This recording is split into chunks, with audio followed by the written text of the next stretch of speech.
Behind each tail light there's a storage compartment. Remove the cover, remove all your crap from the compartment, and at the back you'll find another little cover. With a screwdriver or similar, you can lever it open at each of the 2 clips.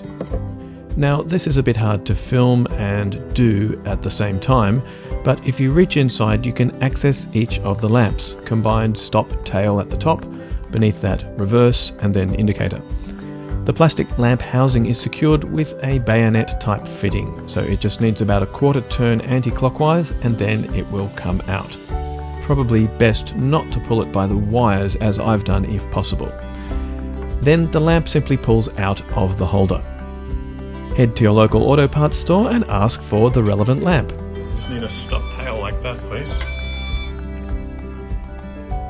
It pushes straight into the holder. Best to use a clean tissue or at least clean hands to do this. If you get finger grease and oil on the glass, it may reduce the life of the lamp as it heats up. Fitting the holder is the reverse of removing it. Just find the right alignment and then twist to the right.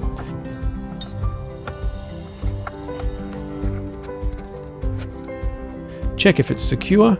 If not, get it properly aligned and try again.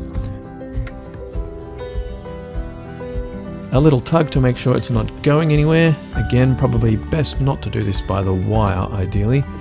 Push the cover back on and close up the storage compartment.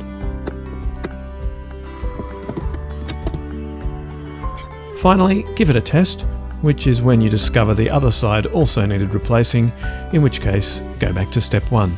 Good luck! Any questions or comments, please leave them below.